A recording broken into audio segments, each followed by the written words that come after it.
We have now witnessed over a year of this genocidal assault on Gaza, 1 year of indiscriminate bombing of schools and hospitals, of mosques and churches, of libraries and universities, and neighbourhood after neighbourhood reduced to rubble. But we know that this violence goes beyond Gaza. It is a system of oppression that knows no borders. We see it in the West Bank, where illegal settlements and settler violence continue to uproot and terrorise Palestinians. We see it extending to Lebanon, where the same pattern of genocidal violence is repeating, and the death toll is now over 1,400. Just before the assault on Beirut, Netanyahu stood at the United Nations calling schools, hospitals and homes legitimate targets. He spoke the language of war crimes before the bombs even fell. We are here today because we have witnessed a year of Gaza being deliberately starved, a year of innocent men, women and children being slaughtered. Over 118,000 people have been killed by Israel alone in Gaza, according to American medical professionals who work there, disproportionately women and children. These are not just numbers. They were real people like me and you, with hopes, dreams, families and futures.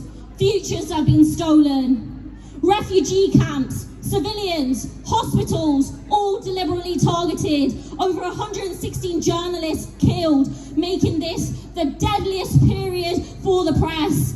Israel has tried to silence even those who bear witness to its crimes, and these crimes have been aided and abetted by our government and the United States.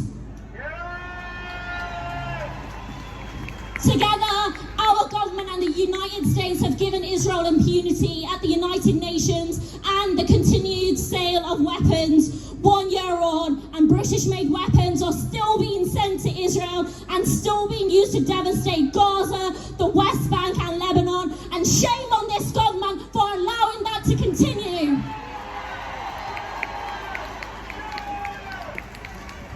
Our government speaks of peace, but does absolutely nothing to make that a reality. Their calls for a ceasefire are empty words while they continue to arm the very regime that is bombing civilians and enables illegal settlements.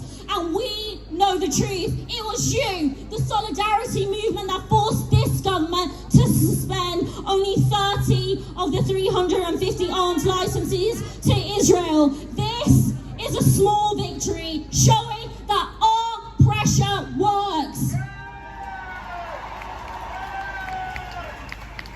We have an admission of guilt and an acknowledgement that the UK risks complicity in war crimes. While F-35 fighter jets, all partially made in the UK, continue to rain terror on Gaza, we demand a full arms embargo, economic sanctions on Israel, and an end to diplomatic support. Nothing less will do. In the last parliament, I brought a bill forward to suspend all arms sales to Israel, and it was repeatedly blocked by that Tory government. But let me be clear, I will continue to raise this issue. I will keep fighting until all arms sales stop and our government's complicity ends. This international movement for Palestine is not going anywhere. We send this message to our political leaders, to people across the world, and to the brave people of Palestine and Lebanon. We stand with you. And we will speak up until our leaders listen, until the bombs stop. We will speak up until the siege is lifted and food and water flow back in and schools and universities and hospitals are rebuilt. We